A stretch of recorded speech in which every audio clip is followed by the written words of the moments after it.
Hi, it's bedtime. Have you brushed your teeth and combed your hair? Good.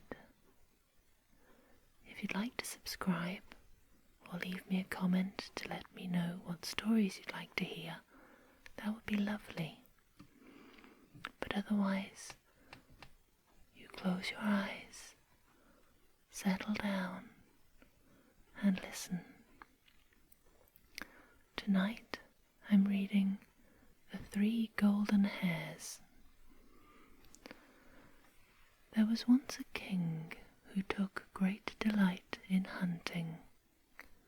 One day he followed a stag a great distance into the forest. He went on until he lost his way. Night fell, and the king, by happy chance, came upon a clearing where a charcoal burner had a cottage. The king asked the charcoal burner to lead him out of the forest and offered to pay him handsomely. "I'd be glad to go with you," said the charcoal burner, "but my wife is expecting the birth of a child, and I cannot leave her. It is too late for you to start out alone. Won't you spend the night here? Lie down on some hay in the garret, and tomorrow I'll be your guide." The king had to accept this arrangement. He climbed into the garret and lay down on the floor. Soon afterwards a son was born to the charcoal burner. At midnight the king noticed a strange light in the room below him. He peeped through a chink in the boards and saw the charcoal burner asleep, his wife lying in a dead faint, and 3 old women, all in white, standing over the baby, each holding a light taper in her hand. The first old woman said, "My gift to this boy is that he shall encounter great dangers." The second said, "My gift to him is that he shall go safely through them all and live long." The third one said, "And I give him for wife the baby daughter born this night to the king who lies upstairs on the straw." The 3 old women blew out their tapers, and all was quiet.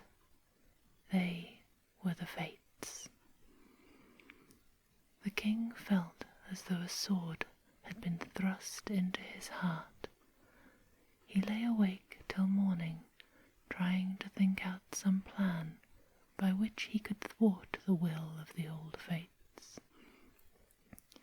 The day broke, and the child began to cry, and the charcoal burner woke up. Then he saw that his wife had died in the night. "Ah, my poor motherless child," he cried, What shall I do with you now?" "Give me the baby," the king said. "I'll see that he's looked after properly, and I'll give you enough money to keep you the rest of your life." The charcoal burner was delighted with this offer, and the king went away, promising to send at once for the baby. A few days later, when he reached his palace, he was met with the joyful news that a beautiful little baby daughter had been born to him. He asked the time of her birth, and of course it was on the very night when he saw the Fates. Instead of being pleased at the safe arrival of this baby princess, the king frowned.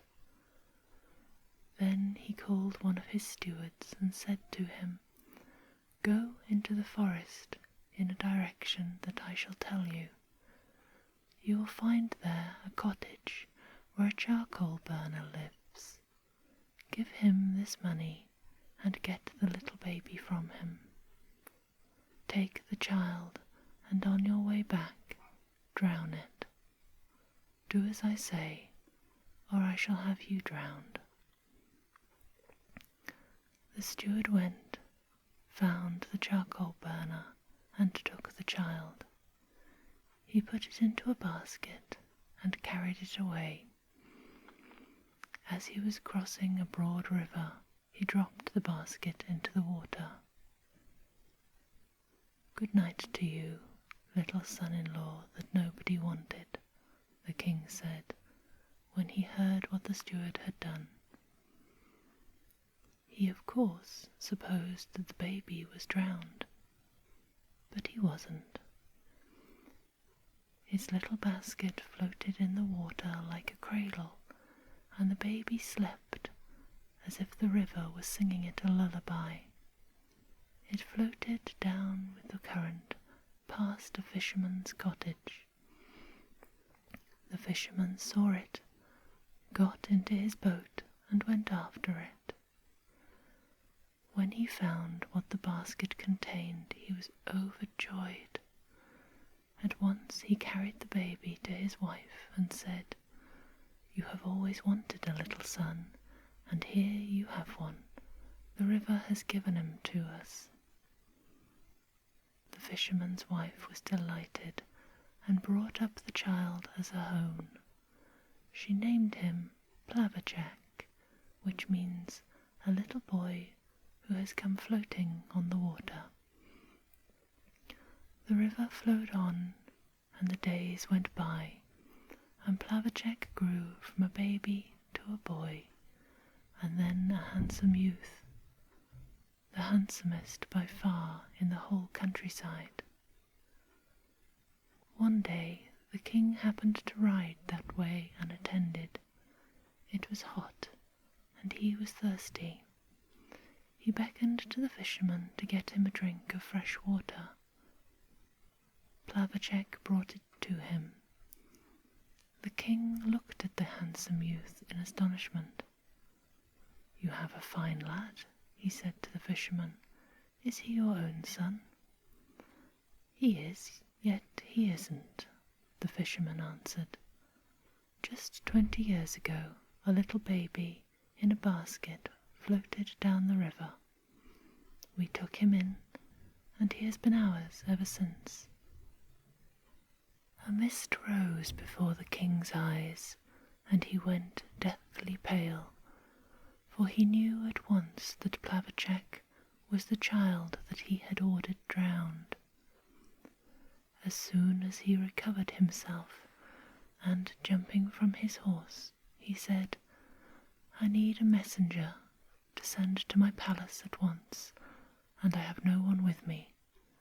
Could this youth go for me?" "Your Majesty has but to command," said the fisherman, "and Plavachek will go." The king sat down and wrote a letter to the queen. This is what it said: "Have the young man who delivers this letter run through with a sword at once. He is a dangerous enemy. Let him be dispatched before I return. Such is my will." He folded the letter, made it secure, and sealed it with his own signet. Plavachek took the letter and started out with it at once. He had to go through a deep forest, where he missed the path and lost his way. He struggled on through underbush and thicket till it began to get dark. Then he met with an old woman, who said to him, "Where are you going, Plavachek?" "I am carrying this letter to the king's palace, and I have lost my way. Can you put me on the right road, mother?" "You can't get there today," the old woman said. "It's dark now. Spend the night with me. You won't be a stranger, for I am your old godmother." Plavachek allowed himself to be persuaded, and presently he saw before him a pretty little house that seemed at that moment to have sprung out of the ground. During the night, while Plavachek was asleep, the old woman took out the letter from his pocket and put another in its place that read as follows: "Have the young man who delivers this letter married to our daughter at once. He is my destined son-in-law. Let the wedding take place before I return. Such is my will." The next day Plavachek delivered the letter, and as soon as the queen read it, she gave orders at once for the wedding. Both she and her daughter were much taken with the handsome youth, and gazed at him with tender eyes. As for Plavachek, he fell instantly in love with the princess, and was delighted to marry her. Some days after the wedding, the king returned, and when he heard what had happened, he flew into a violent rage at the queen. "But," protested the queen, "you yourself ordered me to have him married to our daughter before you came back. Here is your letter." The king looked at the letter and examined it carefully. The handwriting, the seal, the paper, all were his own. He called his son-in-law and questioned him. Plavachek related how he had lost his way in the forest and spent the night with his godmother. "What does your godmother look like?" the king asked. Plavachek described her. From the description, the king recognized her as the same old woman who had promised the princess to the charcoal burner's son 20 years before. He looked at Plavachek thoughtfully, and at last said, "What's done can't be undone.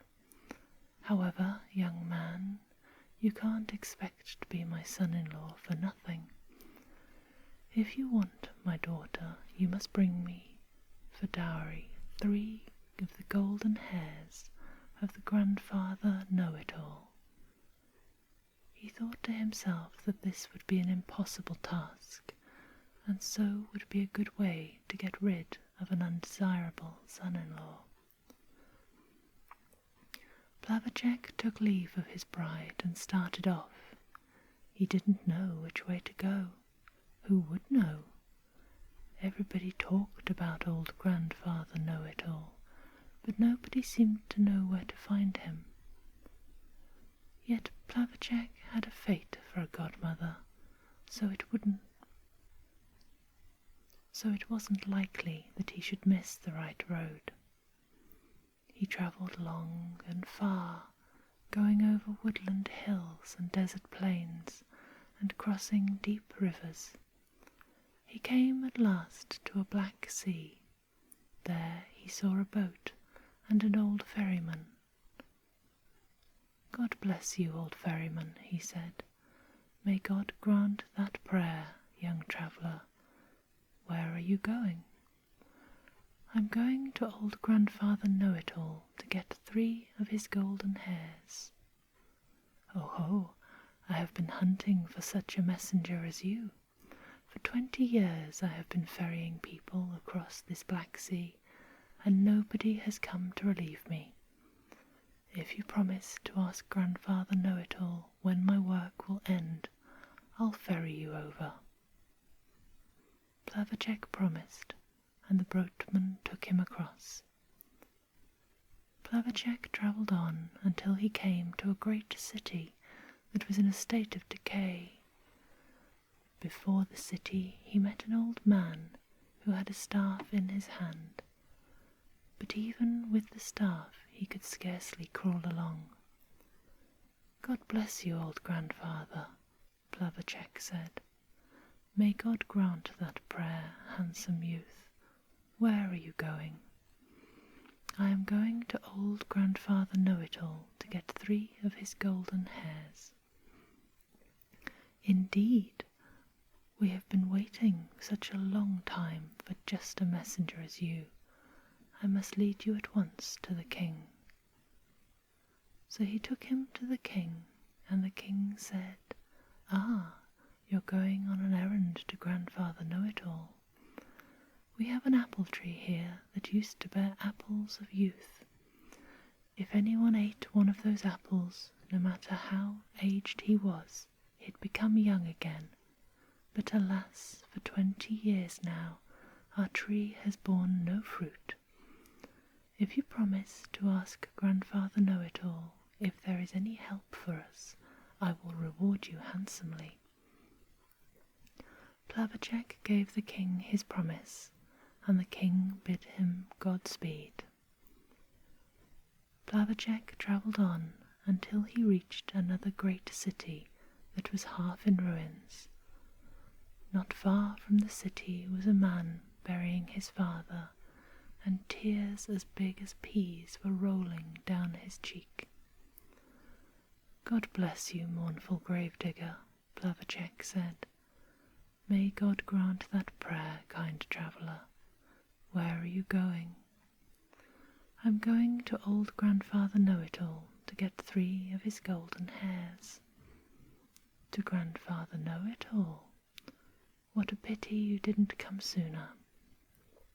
Our king has long been waiting for just a messenger as you. I must lead you to him." So he took Plavachek to the king, and the king said to him, "So, you're going on an errand to Grandfather Know-it-all? We have a well here that used to flow with the water of life. If anyone drank of it, no matter how sick he was, he would get well. Nay, if he were already dead, this water sprinkled upon him would bring him back to life. But alas, for 20 years now the well has gone dry. If you promise to ask Grandfather Know-it-all if there is any help for us, I will reward you handsomely." Plavachek gave the king his promise, and the king bid him Godspeed. After that Plavachek travelled long and far into a black forest. Deep in the forest he came upon a broad green meadow full of beautiful flowers, and in its midst a golden palace glittering as though it were on fire. This was the palace of Grandfather Know-it-all. Plavachek entered and found nobody there but an old woman who sat spinning in a corner. "Welcome, Plavachek," she said. "I am glad to see you again." And he looked at the old woman and saw that she was his godmother, with whom he had spent the night when he was carrying the letter to the palace. "What has brought you here, Plavachek?" she asked. "The king, godmother. He says I can't be his son-in-law for nothing. I have to give a dowry. So he sent me to old Grandfather Know-it-all to get 3 of his golden hairs." The old woman smiled and said, "Do you know who Grandfather Know-it-all is? Why, he's the bright sun who goes everywhere and sees everything. I am his mother.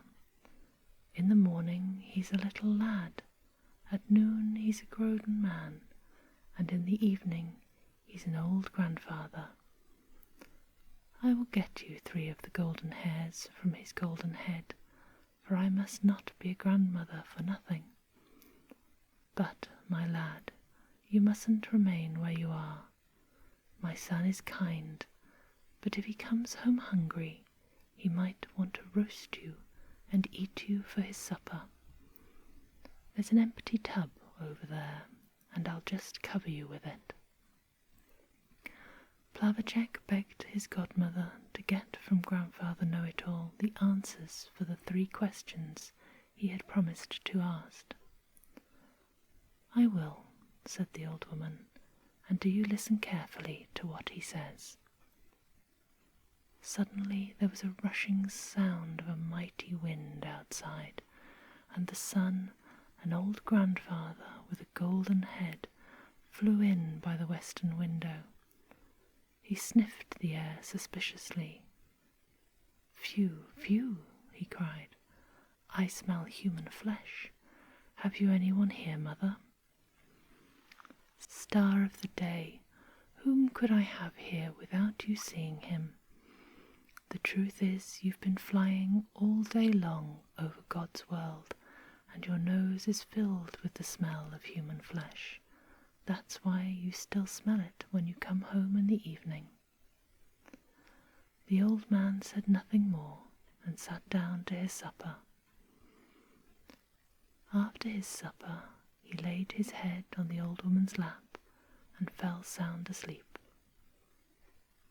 The old woman pulled out a golden hair and threw it on the floor.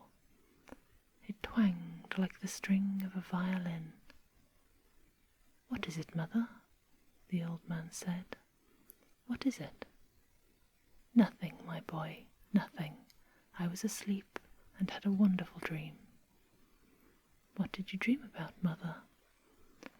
"I dreamt about a city where they had a well of living water. If anyone drank of it, no matter how sick he was, he would get well. Nay, if he were already dead, this water sprinkled on him would bring him back to life. For the last 20 years the well has gone dry. Is there anything to be done to make it flow again?" "Yes, there's a frog sitting on the spring that feeds the well. Let them kill the frog and clean out the well, and the water will flow as before." Then he fell asleep again, and the old woman pulled out another golden hair and threw it on the floor. "What is it, mother?" "Nothing, my boy, nothing. I was asleep again, and I had a wonderful dream. I dreamed of a city where they had an apple tree that bore apples of youth. If anyone ate one of those apples, no matter how aged he was, he'd become young again. But for 20 years the tree has borne no fruit. Can anything be done about it?" "Yes. In the roots of the tree there is a snake that takes its strength. Let them kill the snake and transplant the tree. Then it will bear fruit as before." He fell asleep again, and the old woman pulled out a third hair. "Why won't you let me sleep, mother?" he complained, and started to sit up. "Lie still, my boy, lie still. I didn't intend to wake you, but a heavy sleep fell upon me, and I had another wonderful dream. I dreamt of a boatman on the Black Sea. For 20 years he has been ferrying that boat, and no one has offered to relieve him. When will he be relieved? Ah, but that boatman is the son of a stupid mother. Why doesn't he thrust the oar into the hand of someone else and jump ashore himself? Then the other man would have to be ferryman in his place. But now, let me be quiet. I must get up early tomorrow and go dry the tears which the king's daughter sheds every night for her husband, the charcoal burner's son, whom the king has sent to get 3 of my golden hairs." In the morning there was again the rushing sound of a mighty wind outside, and a beautiful golden child, no longer an old man, awoke on his mother's lap. It was the glorious sun. He bade his mother farewell and flew out of the eastern window. The old woman turned over the tub and said to Plavachek, "Here are the 3 golden hairs for you. You also have Grandfather Know-it-all's answers to your 3 questions. Now goodbye. As you will need me no more, you will never see me again." Plavachek thanked his godmother most gratefully and departed. When he reached the first city, the king asked him what news he brought. "Good news," Plavachek said. "Have the well cleaned out and kill the frog that sits on its spring. If you do this, the water will flow again, as it used to." The king ordered this to be done at once, and when he saw the water beginning to bubble up and flow again, he made Plavachek a present of 12 horses, white as swans, laden with as much gold and silver as they could carry. When Plavachek came to the second city, and the king of that city asked him what news he brought, he said, "Good news. Have the apple tree dug up. At its roots you will find a snake. Kill the snake and replant the tree, then it will bear fruit as it used to." The king had this done at once, and during the night the tree burst into bloom and bore great quantities of fruit. The king was delighted and made Plavachek a present of 12 horses, black as ravens, laden with as much riches as they could carry. Plavachek travelled on, and when he came to the Black Sea, the boatman asked him had he answered to his question. "I have, but you must ferry me over before I tell you." The boatman wanted to hear the answer at once, but Plavachek was firm. So the old man ferried him across with his 12 white horses and his 12 black horses. When Plavachek was safely landed, he said, "The next person who comes to be ferried over, thrust the oar into his hand and do you jump ashore. Then the other man will have to be boatman in your place." Plavachek travelled home to the palace. The king could scarcely believe his eyes when he saw the 3 golden hairs of Grandfather Know-it-all. The princess wept again, not for sorrow this time, but for joy at her bridegroom's return. "But Plavachek," the king gasped, "where did you get these beautiful horses and all these riches?" "I earned them," said Plavachek proudly. Then he related how he helped one king who had a tree of apples of youth and another king who had a well of the water of life.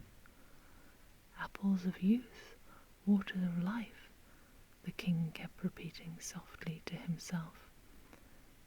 "If I ate one of those apples, I should become young again. If I were dead, the water of life would restore me." He lost no time in starting out in the quest for the apples of youth and the waters of life, and do you know, he hasn't come back yet. So Plavachek, the charcoal burner's son, became the king's son-in-law, as the old fate foretold. As for the king, well, I fear he's still ferrying that boat across the Black Sea. Peaceful slumbers. Sleep sweet.